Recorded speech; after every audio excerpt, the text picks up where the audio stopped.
Bom, a presente videoaula tem por objetivo abordar o tema pendências, né? Um dos elementos mais complicados que existe dentro do escritório está nessa figura chamada pendência.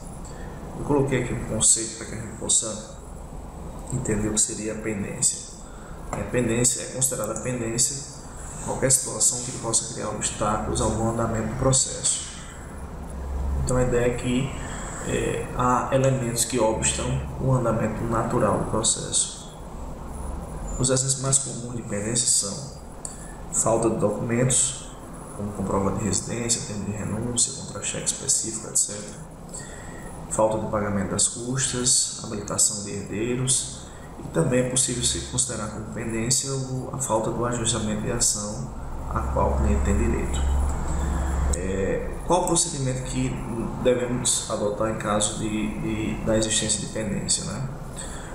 A pendência ela pode e deve ser identificada por qualquer um dos colaboradores através de todos os instrumentos que nós temos: atendimento telefone, presencial, videoconferência, chat, e-mail, publicações e relatórios.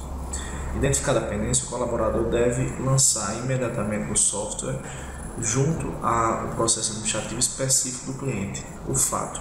Então, identifiquei uma pendência com o maior grau de especificidade possível, ou seja, identifiquei uma pendência no seguinte sentido: falta tal documento, o documento está mal digitalizado, é importante ter um novo contra-cheque, etc.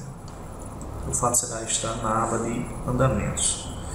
No mesmo ato, o colaborador deve lançar um prazo na aba de agendamento para o colaborador responsável pelo próximo ato, de acordo com o fluxograma do processo administrativo. Então, exemplo: falta cópia do contra-cheque. Identificada a pendência, falta cópia do contra-cheque. E aí eu abro um prazo para que a secretária ligue para o cliente para trazer o contra-cheque. Então você coloca o prazo para que um outro responsável possa fazer. Falta ajuizar a ação. Então, prazo para o colaborador ajuizar a ação. Em regra, o prazo deve ser de 5 dias. É possível ter um prazo maior, é possível ter um prazo menor de acordo com a urgência, mas a regra será de 5 dias. Em todos os prazos será colocado como participante o nome do responsável por lançar, então aquele que identificou a pendência, o nome de quem executará a pendência e ainda o nome do coordenador ou supervisor responsável por analisar esse ato. Então, em resumo, nós temos aqui uma situação, pendência como uma situação que obsta um bom andamento do processo. A pendência pode ser identificada por qualquer um dos colaboradores.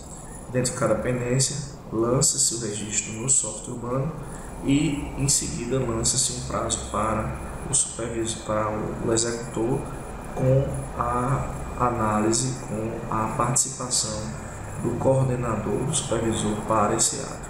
Então, esses são os elementos que eu queria que vocês tivessem conhecimento com relação a pendências.